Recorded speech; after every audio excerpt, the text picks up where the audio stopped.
I'm joined by Billy from StatusNo, a tribute band. Where did the band start, Billy?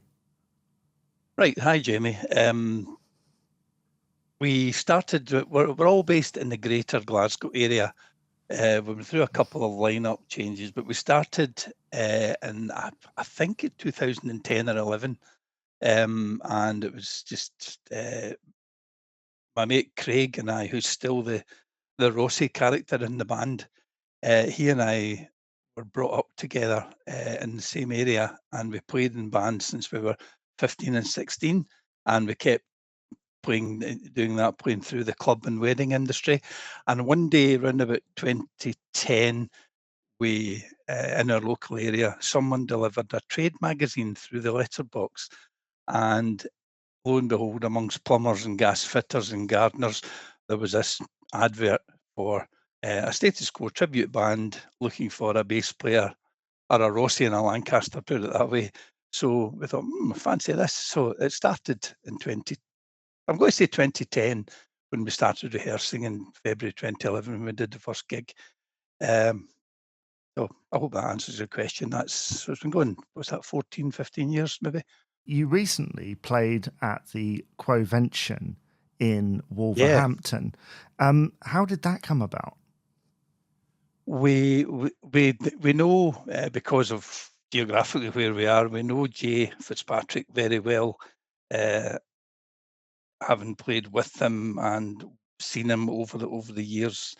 Hopefully we count Jay as a friend. And I stood in for his initial band, Status Quoing. I used to dep for their bass player and got to know the guys very well, and they've become friends.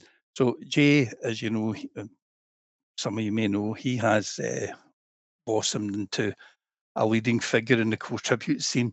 And he asked us to play in the QuoVention in Glasgow in 2023, Jamie, which we did, really enjoyed it. And after that, he put us forward and asked us if we'd like to go down to Wolverhampton this year, which we jumped at the chance to do that. This was an event that included other tributes, including Break the Rules, Sound of Status, Yep. Frantic Quo, the Quo Story, and Belgian Quo Band. Did you get a chance to see the other acts during the weekend? Yeah. Glamdads also played that weekend. They were brilliant. Yeah, we travelled down. We just made a weekend of it, and we travelled down. We were playing second on the Friday evening, and we travelled down, got in early.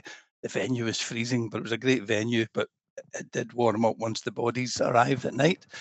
And first up was Break the Rules. They're a band of young guys. Average a young guy to me, I think. So a band of young guys from Coventry, Oxfordshire area. I know Coventry's not in Oxfordshire, but Coventry down to Oxford, I think that's where they're all based. And we met some of them at Glasgow 2 years ago.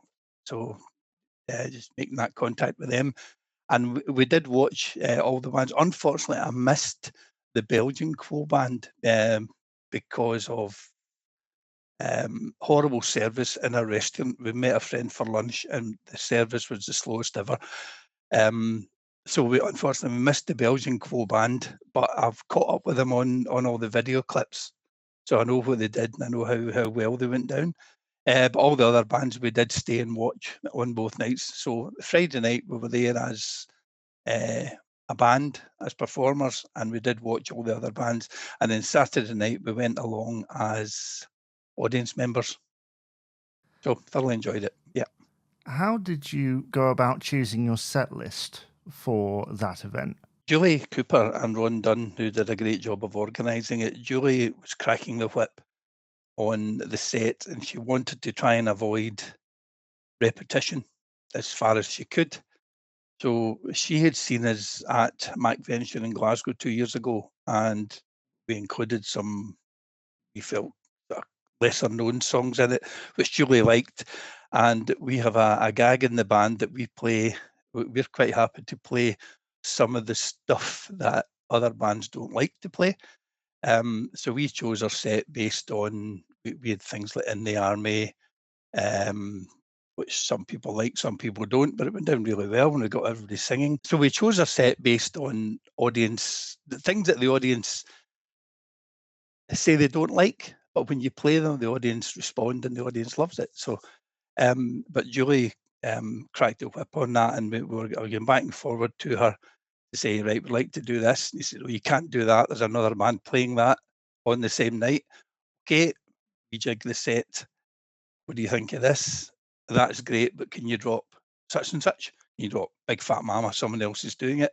Okay, so we finally arrived at an hour's worth of material that I don't think MD repeated anything on the night we were on, but I'll come to that later on. Some of the songs inevitably are played more than once over the 2 nights. So that was it. We just thought we'd go for a broad set, and we played stuff from 1970 right through to stuff to up to Heavy Traffic and Backbone. So we'd quite a spread of material. Well, that's the beauty of Quo's catalogue, is that there is that wide amount of material for bands to draw from. On the actual performance, did everything go okay? For us, yes. Yes, it did. We all the bunch we knew in advance. Jay and his team. I won't mention them all because there just seemed to be dozens of people milling about, and the stage, I must say, looked fantastic. I think Jay had arranged the back line and the drum kit and things, so everything was there, and all we were having was a quick a line check for half an hour, which was perfect for us.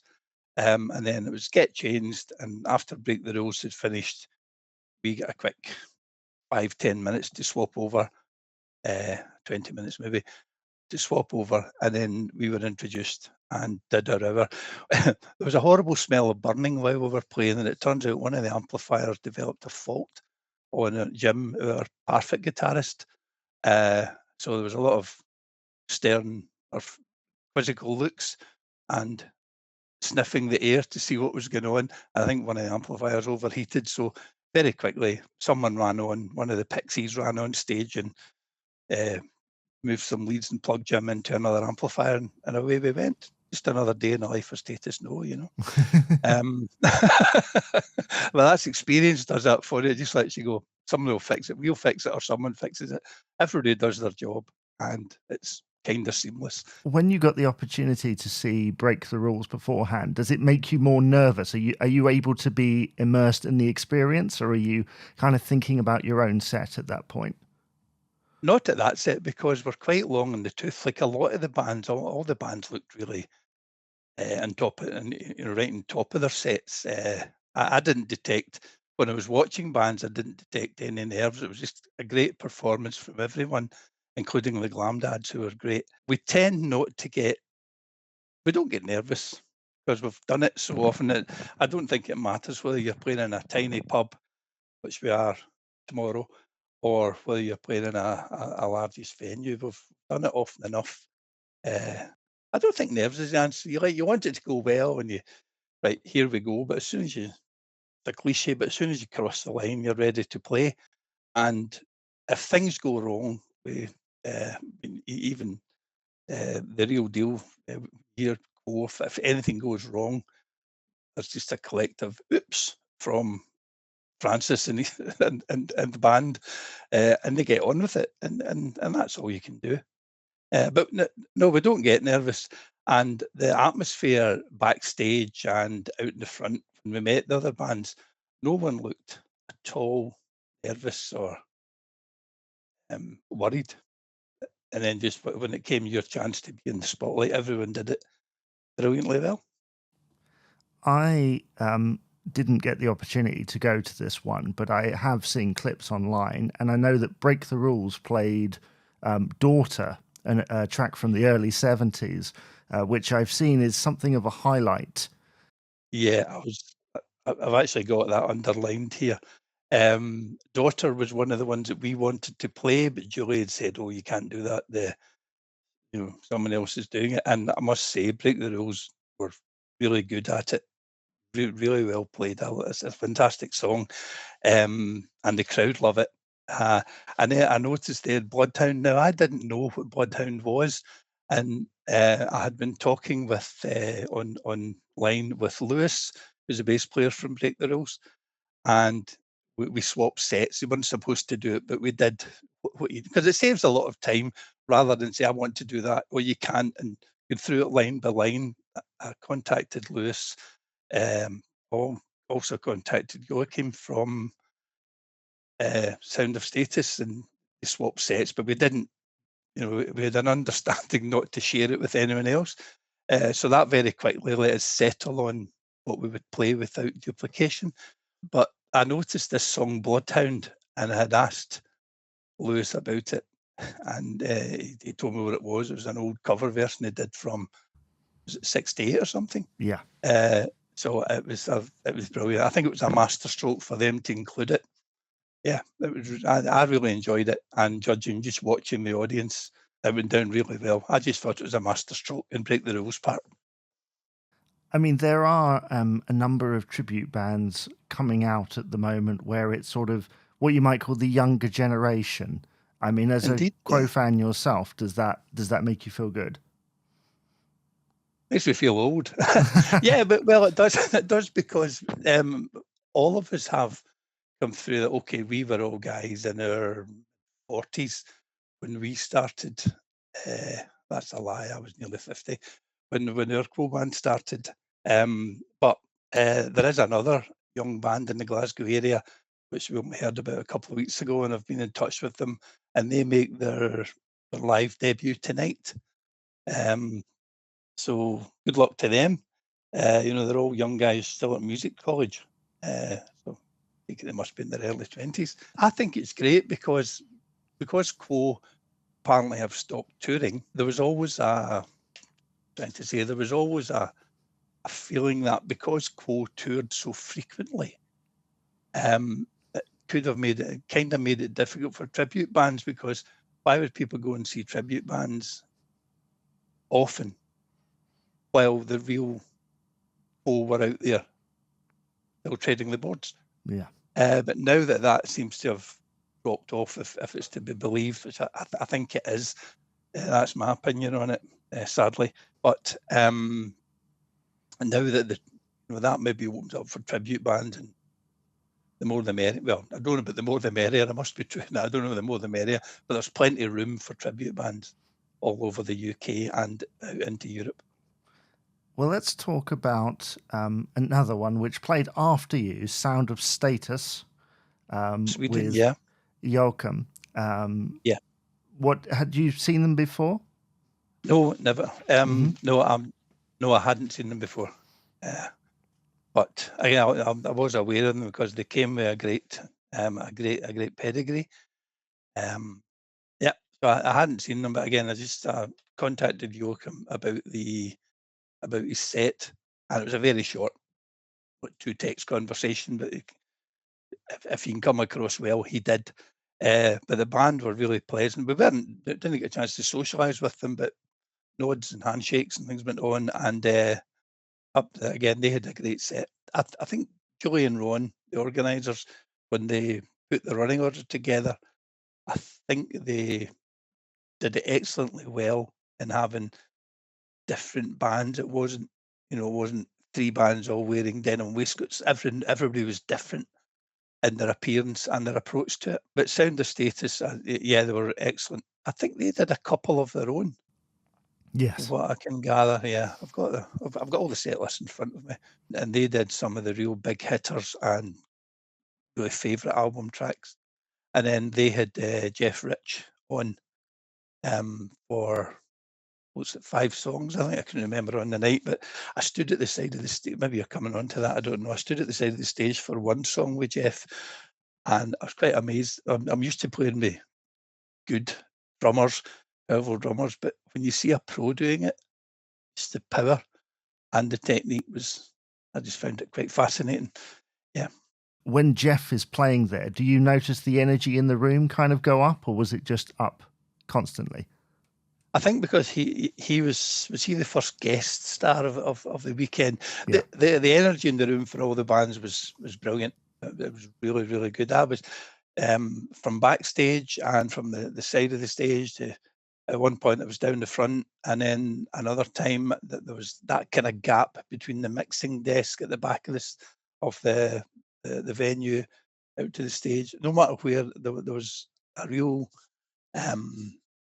a great atmosphere out in the crowd, and everybody was facing the stage, cheering at the right bits, and everybody looked really happy. So I think that's all you can ask for.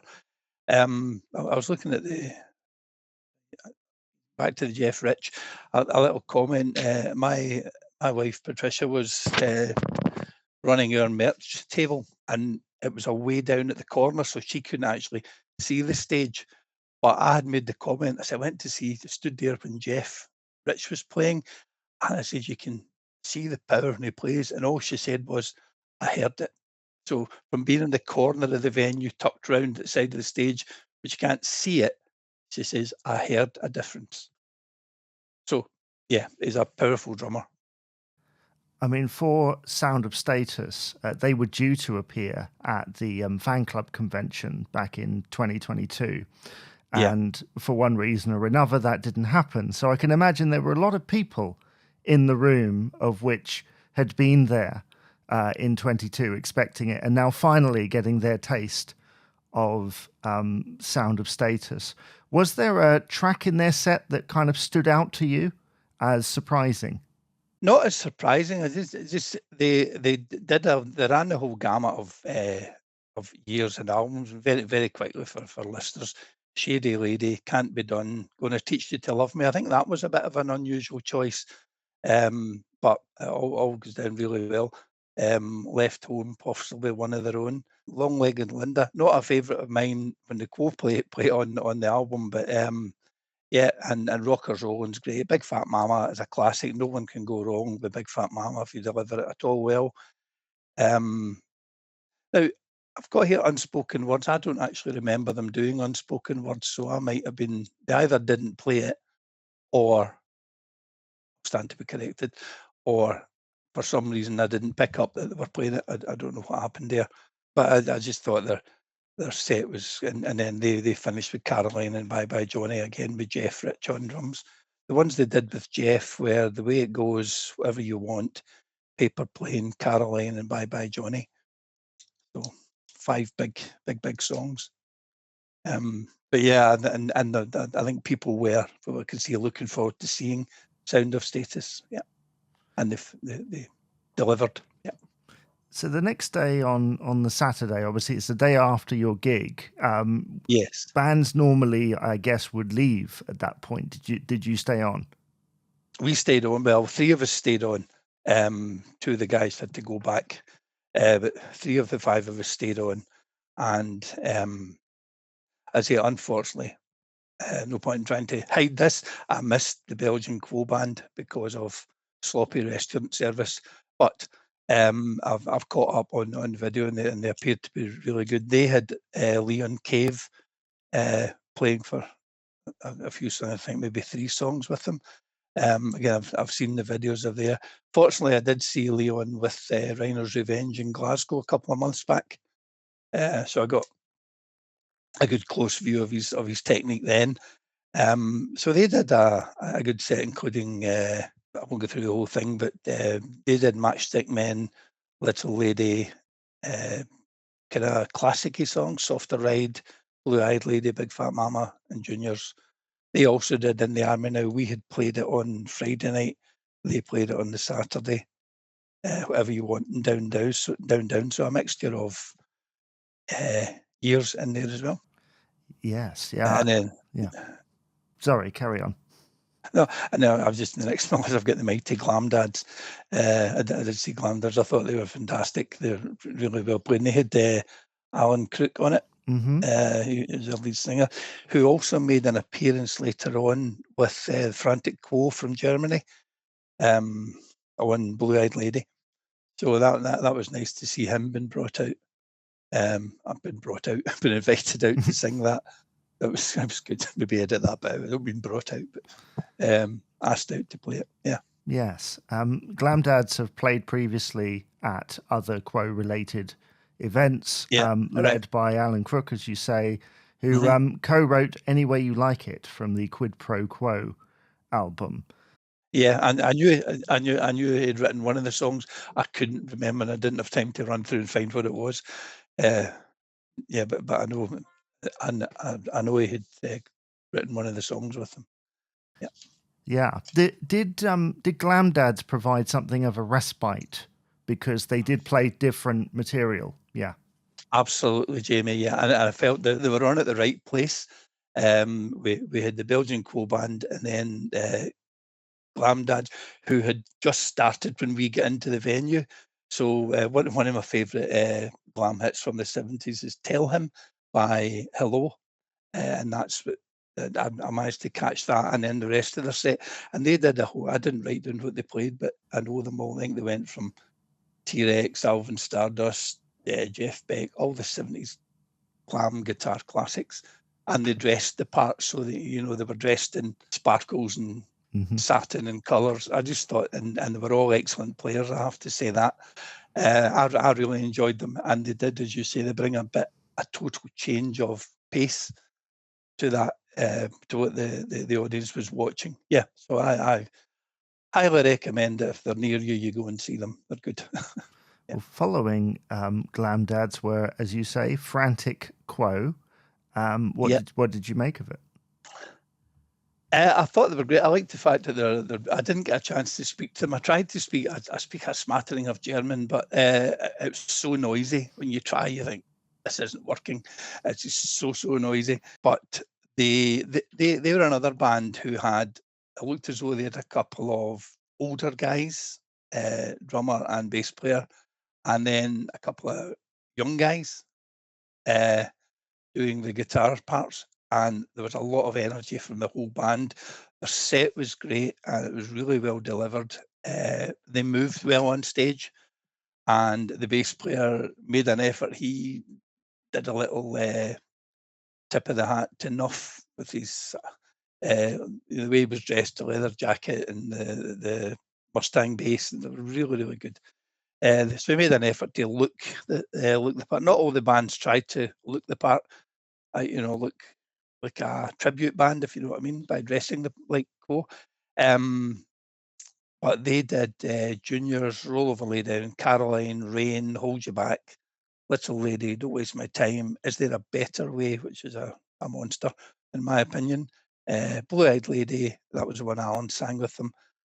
Backwater, Break the Rules, Roadhouse Blues, and Again, and Bye Bye Johnny. Again, it was a really tight, compact set. And quite a heavy one too. Yeah. Quite a heavy set, yeah. Excellently well received by the crowd. Yeah, I really enjoyed them. I enjoyed everyone, but they were good. It was a heavy hitting set, as you see. Yeah. And concluding the performances that weekend were the Quo Story, featuring Richie Malone on a few songs. Indeed, yeah. He did quite a few. It was I won't run through the 1, 2, 3, 4, 5, 6, so maybe about a dozen. Yeah. Again, all the big. It was a shame, but the Quo Story set kind of replicated what the other bands had done. There's a lot of there's a lot of duplicates, but I think it was inevitable. Now, it wasn't until afterwards I realised that there was a girl, and unfortunately I didn't write her name down, but I need to look back the Facebook things, who won a competition at McVention to have the Quo Story play anywhere. And she gifted that to Julie and Ronnie, and she offered to have them play at Bilston, Wolverhampton. Because I don't think, I might be wrong, but I don't think, speaking to Jay when he organised McVention, I don't think they were intending to play this one. But I think I've read between the lines, the woman who won the prize offered it to Ronnie and Julie, and of course they grabbed it because they're a great band, and the Quo Story closed it out.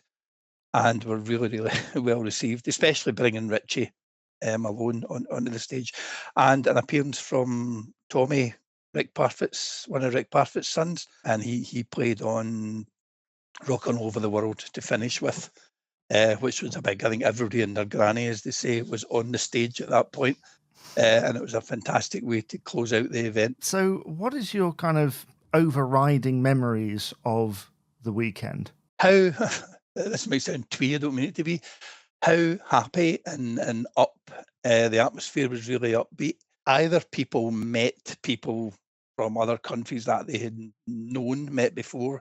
There was a lot of talk. I wasn't at the original Minehead one, but there's a lot of people talking about that, and I think meeting up with people that had been at that, and there was a lot of, oh, do you remember that day? Do you remember this?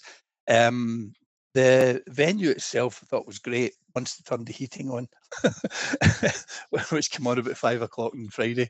So the venue was good. Must give a shout out to, I think his name's Glenn, the sound engineer. I think he's only about 20, 21, and he did, and he put in an excellent shift running sound for 7 bands over 2 days. It was really excellent, and anything that did happen was sorted out. It's any feedback issues or sound issues was all sorted out at the sound check bit. And then when it came to the actual performances, I think they all went off without a noticeable hitch from the audience. There's always things happen on stages that only the band knows about, but from an audience perspective, Glenn did a fantastic job running the sound desk.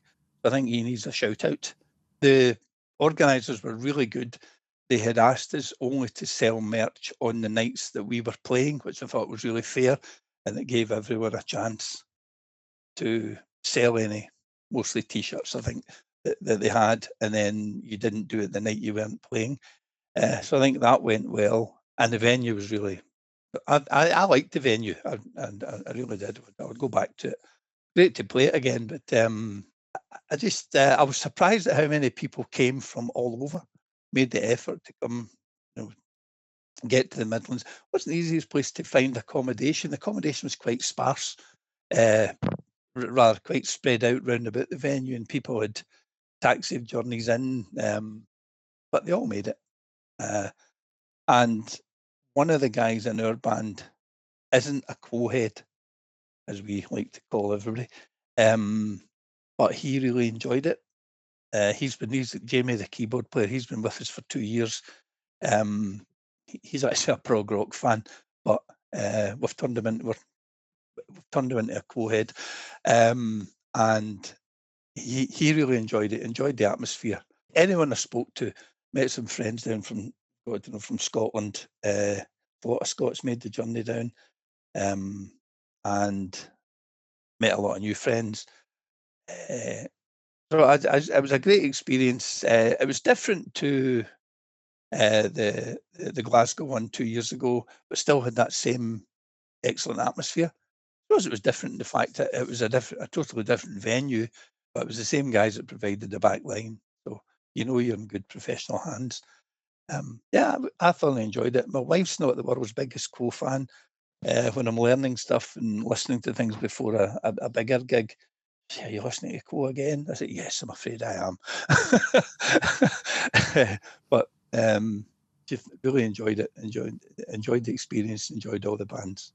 Well, it sounds like it was a really enjoyable event.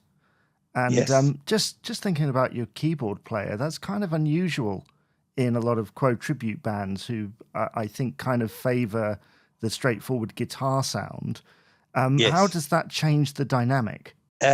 We brought a keyboard player in about 2014. We brought our first keyboard player, Paul, come in. He was a huge Quo fan. He was younger, so his Quo was of the 80s. And he liked all that. He was a great boogie woogie piano player. He also played harmonica and guitar. And at one point we did Slow Train without keyboards. We did it with we did the jig with 3 guitar parts. Yeah. Again, that's all in the past. We've done it. But Jamie doesn't play guitar. He plays keyboards. I took up the harmonica duties because it was a big man to lose, but Jamie has come in and filled the gap admirably. He brings a lot to it.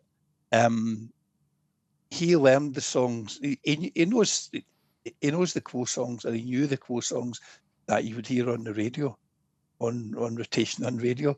But he's now become a fan of the set that we play. We've got quite a wide-ranging set. Horses for courses, as most of the bands do. We can deliver a heavier set when it's needed, or tomorrow we're playing in a small bar, and it'll be a radio-friendly set we play.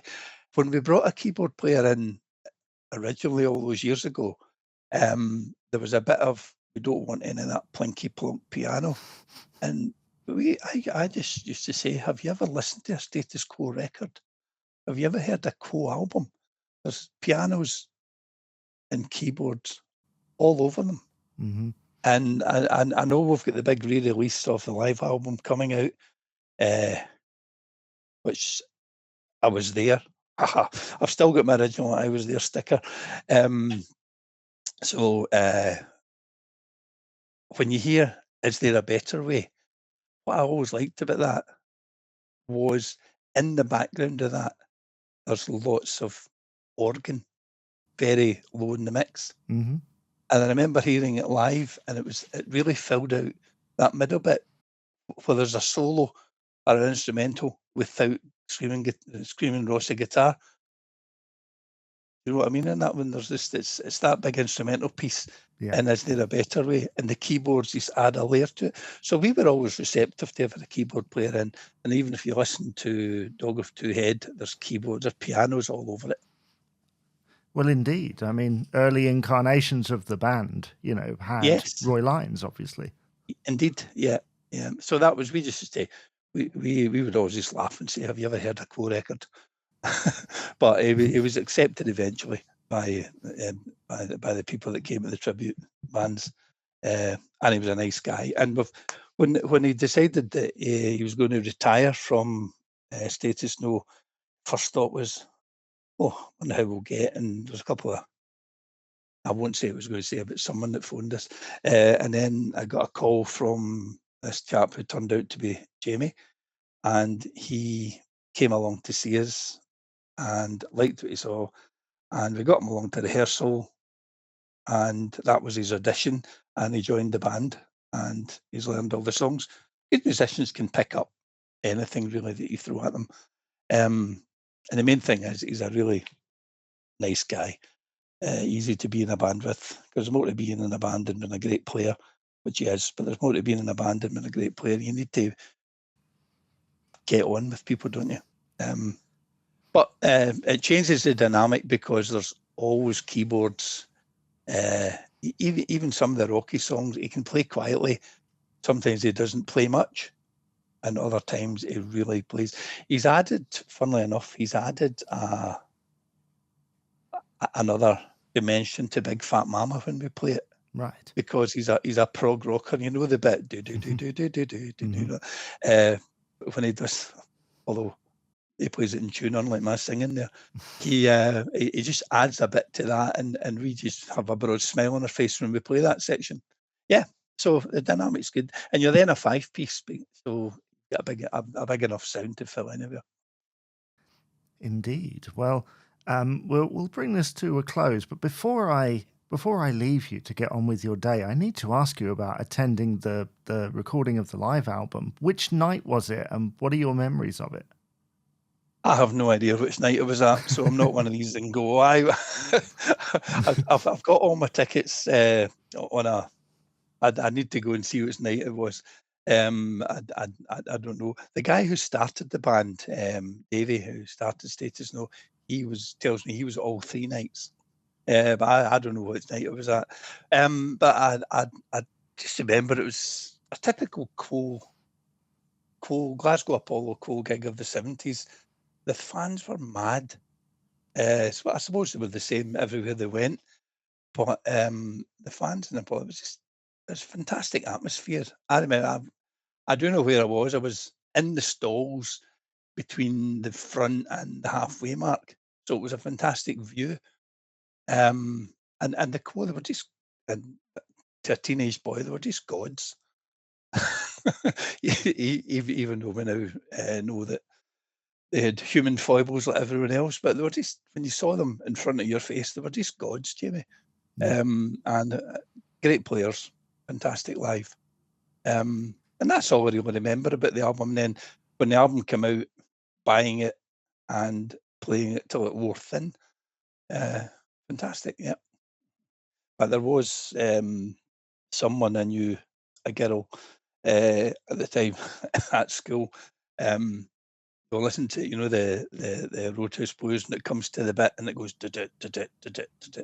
Yeah. She suddenly piped up, "Oh, that's like the Wombles." And it's always been, it didn't last. Yeah. So the memories of the Quo gigs at the Apollo, whatever one I was at, it was just brilliant. I saw Quo about 10 times at the Apollo in that incarnation. The first time I saw them was the Hello tour, where Jackie Linton was with Savoy Brown, I think. Mm-hmm. That was the first time I'd seen them. And then I went every time they came up. I didn't travel the UK to see them, but when they came to Glasgow, I was going to see them. And right up to 1984, when they did the End of the Road tour, we were at the Apollo then. I think I was the last of the 10 I'd seen them at the Apollo. And then I actually didn't go and see them again until the Heavy Traffic tour, when they came out with Solid Gold, which we still do in their set, because I remember thinking, they're back. So Solid Gold was one of the ones we played at Wolverhampton. And that's it. Well, that's my memories of the Quo album. We're playing it to death. Probably everyone listening to this, yeah. And I'm looking forward to the new re-release and see what that brings. I believe it's been remastered, and I'm looking forward to it. Have you had any sneak previews yourself of it? Yes, a few have appeared online, and it's been fully remixed. So the first couple of discs, is the original album remastered, Yeah. and then the following 6 discs are the Free Nights remixed and mastered by Andy Gamble of AVP Media. Yeah, I saw your cast about that. Yeah, I'm looking forward to that. No doubt I'll have to buy it like everyone else.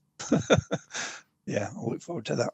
Well, hopefully it will lead to further releases. Thank you so much for appearing on the podcast today to talk about your memories of the QuoVention, and as it turned out, the live album as well. Yeah. My pleasure. Thanks so much for having me. I've enjoyed it. Yeah. One of the things I've been going to do over the years, I thought I should phone. I'll contact them, but I'm always too shy. Yeah. If people want to find out more about StatusNo, where do they need to go? Have you got a Facebook page? We've got a Facebook page, which is StatusNo Scotland, as one word, and you'll find everything we need to know in there. We'll list all our dates and put some videos and photographs and other assorted nonsense up there. And we've also got an Instagram page, which I'm not the best Instagrammer, but I'm trying to force myself to use it. I know the feeling. Again, again, it's a really young person's game. It's StatusNo Scotland on Instagram as well, Jamie.